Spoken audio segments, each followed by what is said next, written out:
While in the womb, a fetus is already learning about language by listening to the patterns of language spoken by its mother.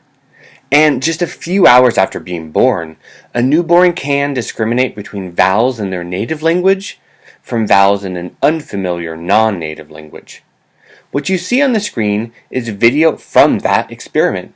Sucking rates were measured in newborns just hours old.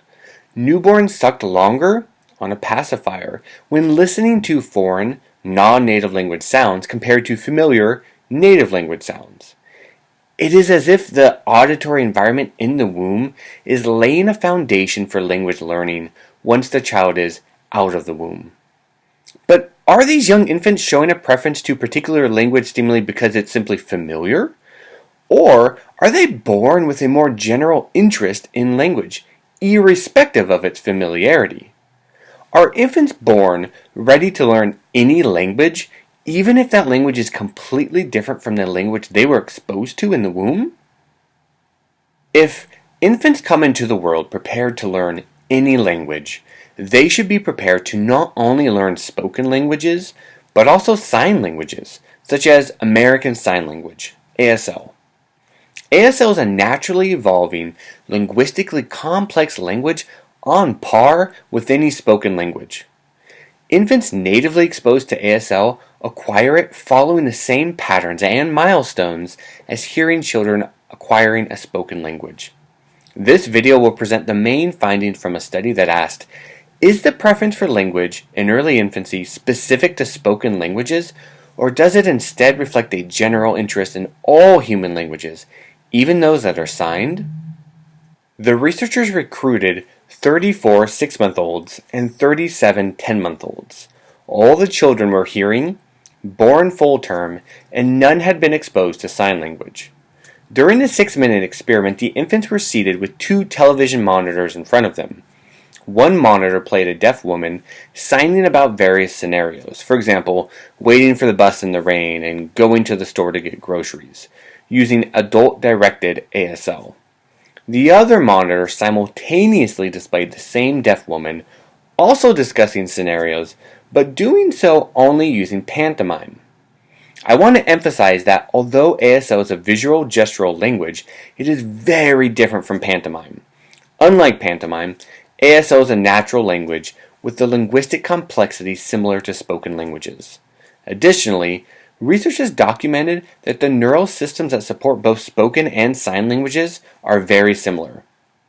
And different neural systems support sign language compared to pantomime. While the infants watched, both monitors displayed the 2 types of stimuli simultaneously. The infant's eye gaze was recorded, and the total time each infant spent looking at either screen was calculated.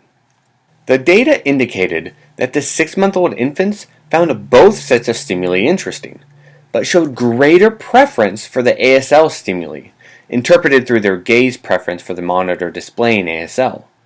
This suggests that a young infant's preference for language information is not limited to familiar sounds or only spoken languages, but rather that human infants are born with a preference for language in general, irrespective of its modality.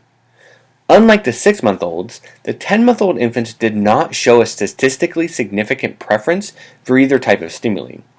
This makes sense considering the findings from other studies documenting this occurrence of perceptual narrowing. The 10-month-old infants have more language experience, and that experience does not include a sign language. They have experienced a narrowing in their ability to discriminate important differences in non-native languages as their ability to perform in their native language increases. So, while 6-month-olds are ready to learn any language, because ASL was not present in their experience, 10-month-olds have showed a decline in this discrimination ability.